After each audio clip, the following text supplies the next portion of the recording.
नमस्कार, न्यूज़ 24 देख रहे हैं आप और आपके साथ मैं हूं सऊद मोहम्मद खालिद। जी हां, लता मंगेशकर के जाने से पूरा देश सदमे में है।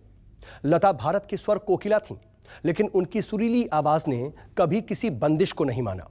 सरहदों को पार करके उनकी आवाज का जादू अपना वैसा ही असर दिखाती थी जैसा असर हिंदुस्तान में था।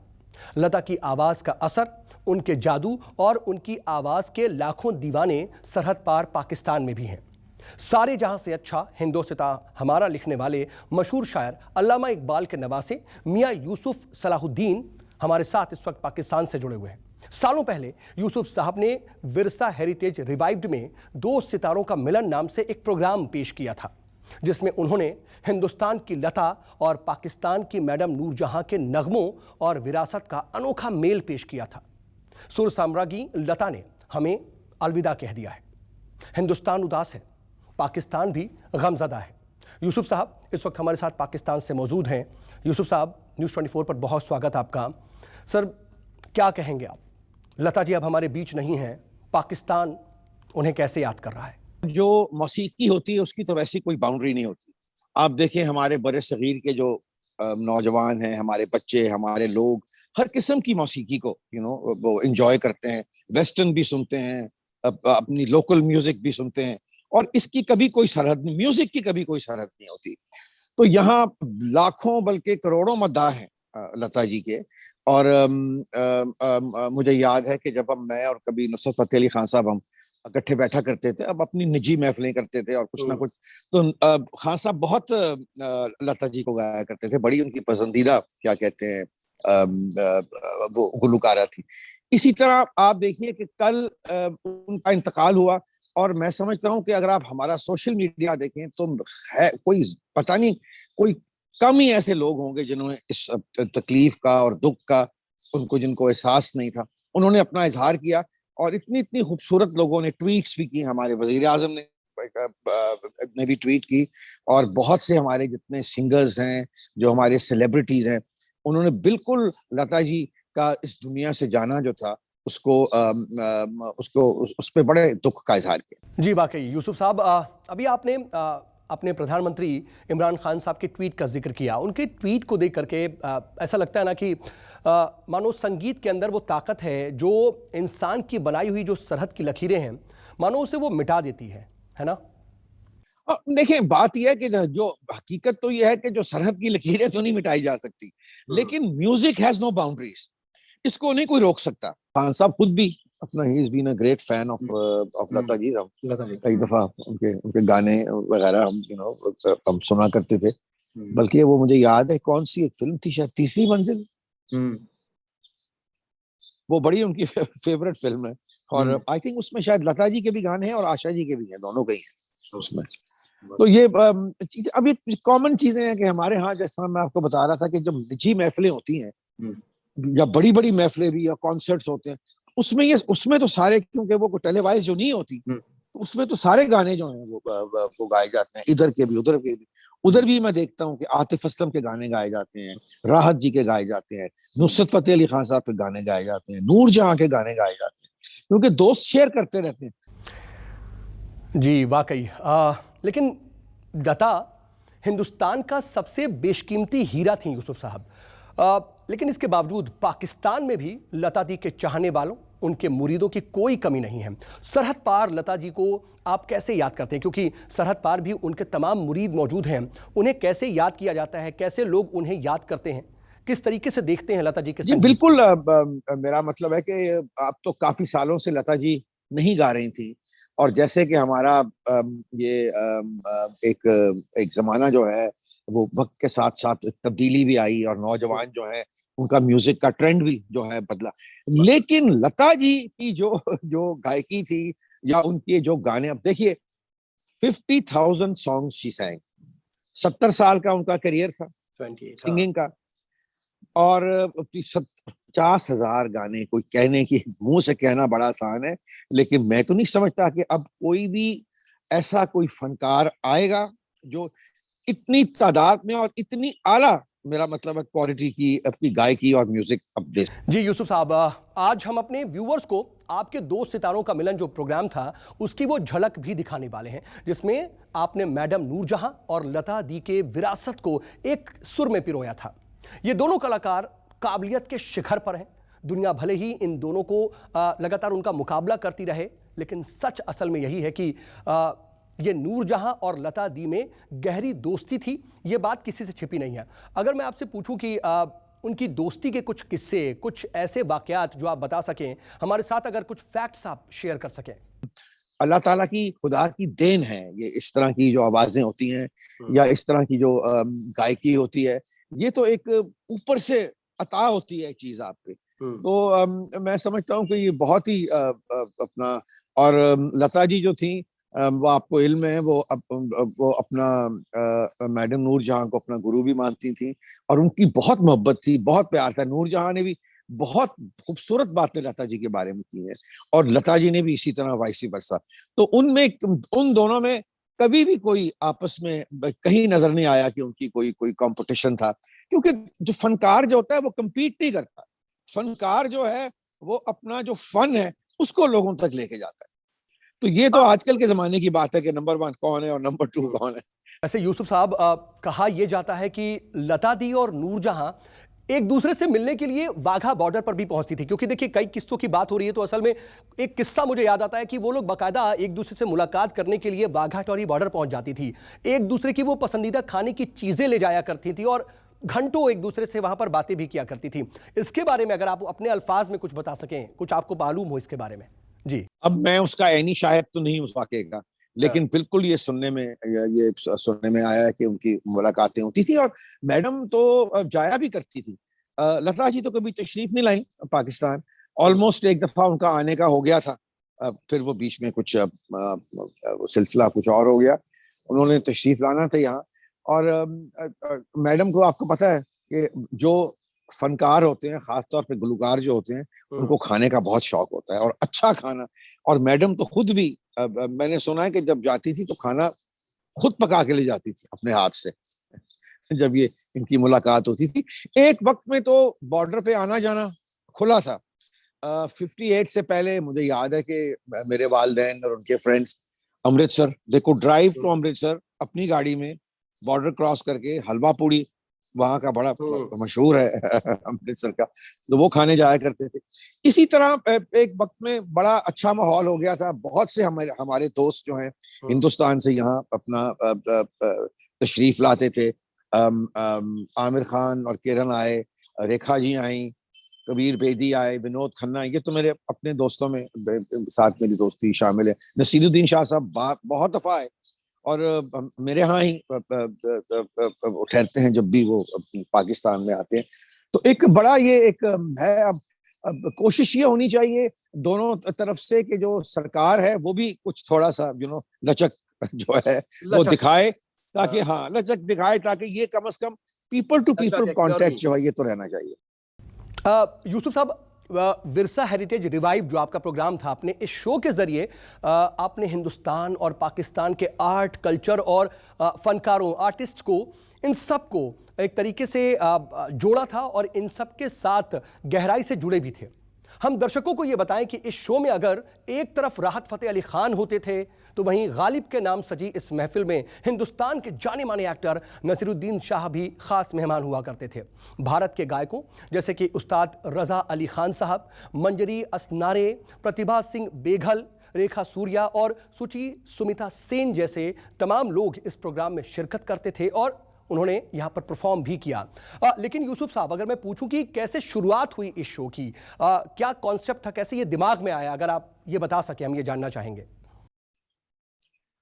शुरुआत ऐसे, बस ये मेरे जहन में ये बात आई कि अगर ये इस तरह का एक प्रोग्राम बने तो बहुत ही एक बढ़िया चीज होगी और बहुत ही खूबसूरत चीज होगी। इसी तरह जिस तरह हमने अब ये किया दो सितारों का मिलन, एक मैडम नूरजहां और लता जी के बारे में, एक दूसरा प्रोग्राम भी हमने किया था, वो भी उसी का भी मौजू यही था, दो सितारों का मिलन। तो हमारी बहुत अच्छी बड़ी फनकारा थी जुबैदा खानम। जुबैदा खानम को हमने साथ लिया गीता दत्त, गीता जी को। तो उनका इसी तरह ही 4 जो गाने गीता दत्त के थे और 4 गाने जो थे अपना जुबैदा खानम के, क्योंकि ये उसी दौर की थी और उसी तरह की इनकी स्टाइल था। तो ये और भी हो सकता था, ये आगे भी इस चीज को ले जाया जा सकता है, लेकिन जरा थोड़े से अब हालात जो हैं वो अगर बेहतरी की तरफ आए तो ये बहुत बढ़िया होगा। सलाउद्दीन साहब, आप अपने इस शो के जरिए आप तमाम जो फनकार थे उनकी संगत में लंबे वक्त से बने रहे हैं, उनसे बातचीत करते रहे, उनसे मिलते जुलते रहे, लेकिन यूसुफ साहब आप आखिर कैसे देखते हैं लता जी के असर को? क्योंकि उनकी जो संगीत है, उनके जो गाने हैं, आवाज़ है, उसका असर पाकिस्तान पर भी बखूबी है। आप उनके असर को, उनके गानों को कैसे देखते हैं? पाकिस्तान के फनकारों पर उनकी मौसीकी का क्या असर है? हमारे यहाँ तो जो प्राइवेट महफिलों में हमारे जितने फनकार हैं वो बिल्कुल लता जी के गाने भी गाते हैं, पाशा जी के गाने भी गाते हैं, मोहम्मद रफ़ी के गाने भी गाते हैं। आप देखिए तलत महमूद के गाने भी गाए जाते हैं, किशोर साहब के गाने भी गाए जाते हैं बहुत। बल्कि हमारे जो एक्टर हैं और सिंगर हैं अली जफर, वो तो बहुत किशोर को गाया करते थे, बहुत किशोर का स्टाइल ही, बल्कि उनकी जो गायकी थी बहुत सारा किशोर जी के स्टाइल से मिलता जुलता था। लता जी ने इस दुनिया से तो अलविदा कह दिया, लेकिन अपने सुरों में, अपने गीतों में वो हमेशा हमेशा महकती रहेंगी और हमें याद रहेंगी वो कहानियां जो लता जी से जुड़ी हुई हैं।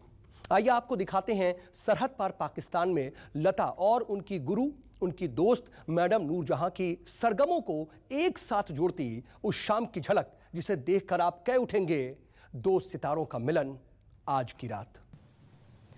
एक अगर सूरज है तो दूसरी चांद है, एक अगर खुशबू है तो दूसरी फूल है, एक अगर जिस्म है तो दूसरी रूह है।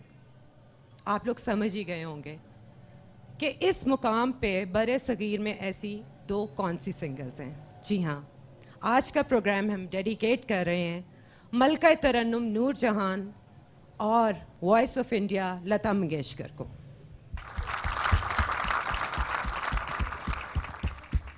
तो हवा में उड़ता जाए मेरा लाल दुपट्टा मलमल का, लता जी की आवाज़ में ये गाना रिकॉर्ड किया गया था और शंकर जयकिशन इनकी जोड़ी थी जिन्होंने इसे कंपोज किया था और रमेश शास्त्री लिरिसिस्ट थे।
डॉक्टर साहब से जो बात करना चाह रही हूँ, पार्टीशन के बाद मैडम यहाँ आ गई लाहौर और पाकिस्तान आ गई और लता जी वहाँ रही। आपके ख्याल में बरे सगीर की जो म्यूज़िक है उसकी हिस्ट्री डिफरेंट होती है अगर मैडम यहाँ आने का डिसाइड ना करती? मेरे खालिक की तख्लीक के 2 मोजज़े हैं, क्या कभी मोजज़ों का भी तकाबला किया गया है? क्या उनको भी कंपेयर किया जा सकता है? ये तो उस बनाने वाले की शान है कि अपना नूर 2 गलों में रख दिया और उस नूर में से कितनी लहरें फूटी हैं। तारीफ सिर्फ उसकी, उसका आपस में उसके साथ क्या मुकाबला, ये तो इनकी खूबी है। मैं अर्ज करूं 1944 में, 1944 उसे कहते हैं, उसमें एक मराठी थिएटर के बहुत मशहूर गायक थे, उनका नाम था मास्टर दीनानाथ मंगेशकर। उनकी अनटाइमली डेथ हो गई, फाकों तक की नौबत आ गई। तो उनके एक फैमिली फ्रेंड थे जिनका नाम था मास्टर विनायक राव, जो साधना के वालिद थे। उन्होंने सोचा कि प्रफुल्ला फिल्म्स के बैनर तले एक फिल्म बनाएं जिनमें मास्टर दीनानाथ मंगेशकर की 2 बेटियां जो टीनेजर्स थीं उनको इंट्रोड्यूस करवाएं, उनको गवाएं, एक्टिंग करवाएं, ताकि बच्चों के वसीले से ख़ानदान का रोज़गार चल सके। जब ये सब कुछ हो रहा था तो किसी ने उनको समझाया कि मियाँ फाइनेंसर तब मिलेगा जब रूलिंग क्वीन ऑफ बॉलीवुड को इस फिल्म में हीरोइन लोगे, वरना इन बच्चियों से तो ये फिल्म नहीं चलेगी। पहले दिन का वाकया ये है कि माँ ने, माई मंगेशकर ने, जो दीनानाथ साहब की बेवा थीं, उन्होंने दोनों बड़ी बेटियों को अपनी पुरानी सूती साड़ियाँ जो कि 9 गज़ की होती थीं वो किसी ना किसी तरह पहनाई। खैर ये दोनों बच्चियाँ तेल ड्रिप करती हुई और माँ की साड़ियाँ पहने हुए प्रफुल्ला पूना में जो स्टूडियो था उसके कोने में बैठी हुई थी। एकदम से दुहाई मच गई कि फिल्म की हीरोइन आ गई, फिल्म की हीरोइन बम्बई से आ गई। दरवाज़ा खुला और एक बहुत आला वाइट कैडिलक में से एक खातून उतरी हैं। उन्होंने गाढ़े नीले रंग का शलवार कमीज़ दबीज़ रेशम का पहना हुआ था। ऐसे लगता था कि स्टूडियो की लाइटें ऑन हो गई हैं, अब मज़ीद ज़रूरत नहीं रही। हीरोइन ने गाना रिकॉर्ड करवाना शुरू किया, किसी तरह से मोहब्बत में चैन पा न सके। लता बाई ये कहती हैं कि उस दिन मैंने नूरजहां से एक बात सीखी कि लफ्ज़ मोहब्बत को अदा कैसे करते हैं, क्योंकि गाने में था लफ्ज़ मोहब्बत। शब्द हिंदी के उर्दू के कैसे कहने चाहिए, ये मैंने नूरजहां से सीखा। उनको तो मैं मिली हूँ, पर कैसे हाय कहना चाहिए, किस वक्त क्या एक्सप्रेशन गाने में होना चाहिए, लोरी हो तो क्या हो, सैड सॉन्ग हो तो क्या हो, क्या गाना चाहिए। एक्चुअली शब्द है मोहब्बत, हम लोग कहते हैं मोहब्बत, शब्द है मोहब्बत। दूसरा हलक से निकला हुआ उर्दू है मोहब्बत, पर मोहब्बत गाने में बहुत खराब लगता है। तो नूरजहां से मैंने फर्स्ट टाइम सुना मोहब्बत, तो मैंने शुरू किया मोहब्बत। अब आज सब लोग मोहब्बत कहते हैं, तो ये मैंने इन लोगों से सीखा। यहाँ के आप कहेंगे तो मैं नूरजहां जी की फैन थी, हूँ। लता जी बहुत अच्छा गाती हैं। वहाँ के हालात का तो मुझे पता नहीं, मगर वो जितना गाती हैं, जितना गाई हैं, उनके जैसा कौन करेगा, कौन करेगा इतना काम, लता जी जैसा अच्छा काम। बहुत काम लोग करेंगे। जी आप जो दूसरा अब आप हमें लता जी का गाना सुना रही हैं, नैनों में बदरा छाए, ये again is a very difficult song and one of I think her best songs. और ये फिल्म मेरा साया साधना जी पे पिक्चराइज हुआ था ये गाना, और इसके जो लिरिसिस्ट हैं राजा मेहदी अली खान साहब और मदन मोहन साहब की ये कॉम्पोजिशन है।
अब हम आगाज कर रहे हैं मैडम नूरजहां के गानों से, और सबसे पहले जो फनकारा हमारे साथ मौजूद है फरिया परवेज हैं। फरिया परवेज जो हमें अगला गीत सुनाने जा रही हैं, मैडम के तकरीबन सारे गीत बहुत मशहूर थे, लेकिन बहुत ज़्यादा जो कामयाब हुआ और लोगों में बहुत ज़्यादा सुना गया उनमें से एक है लट उलझी सुलझा जा रे बालम। लट उलझी सुलझा जा रे बालम, लट उलझी सुलझा जा रे बालम, मैं न लगाऊंगी हाथ रे चांद से मुखड़े को नागिन जुल्फे, चांद से मुखड़े को नागिन जुल्फे, चाहे डसे सारी रात रे, लट उलझी सुलझा जा रे बालम।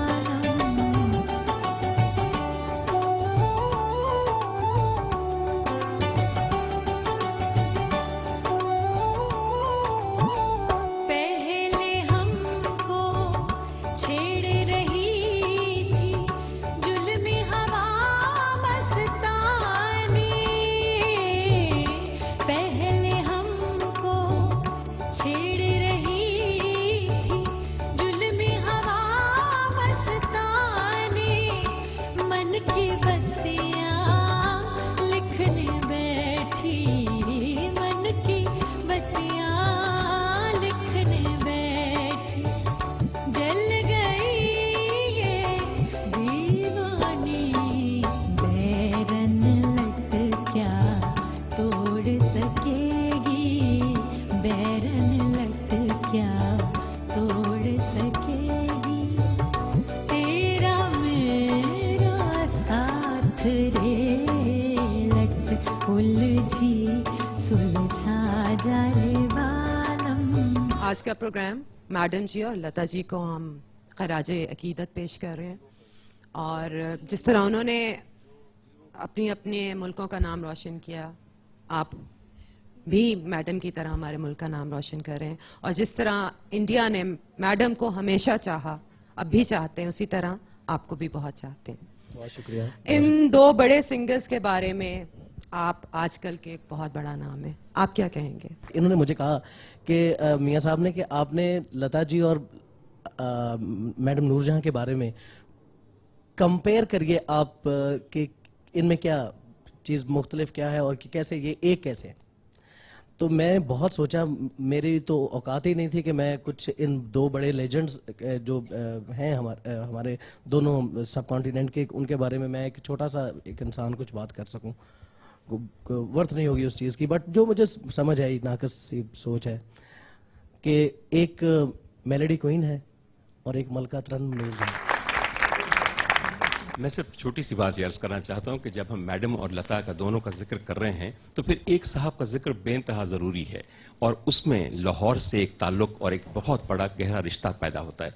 मास्टर गुलाम हैदर को हम कैसे भूल सकते हैं? मास्टर गुलाम हैदर मास्टर जी जो दोनों के मास्टर थे, जिन्होंने लाहौर में अपने करियर का आगाज किया स्वर्ग की सीढ़ी के साथ, फिर उन्होंने 1937 में सबसे पहले नूरजहां से, मैडम नूरजहां से गवाया शाला जवानियां माने, और दुनिया जहान में ये दुआ मशहूर हो गई। शहीद फिल्म का गाना दिल मेरा तोड़ा मुझे कहीं का न छोड़ा, कोई लता जी की आवाज को फिल्म के लिए मुनासिब नहीं समझता था। She had a Piccolo voice, बिल्कुल माइक में गाना पड़ता था आवाज लेने के लिए। सारी जिंदगी वो दोनों बीबियां ये कहती रहीं कि एक ही ऐसा जौहर शनास था जिन्होंने ये दोनों गौहर और जवाहर डिस्कवर किए। और आखिर में सिर्फ एक छोटी सी रिक्वेस्ट है, जहां हमने आयशा उमर को सुन लिया, जहां अजरा जहां बैठी हों, उनको रिक्वेस्ट ना की जाए, तबर्रुक के तौर पे एक चीज पेश करें छोटी सी। मेरे दिल दे शीशे विच सजना, मेरे दिल दे शीशे विच सजना, पई सजदी ए तस्वीर तेरी, मेरे दिल दे शीशे विच सजना, पई सजदी ए तस्वीर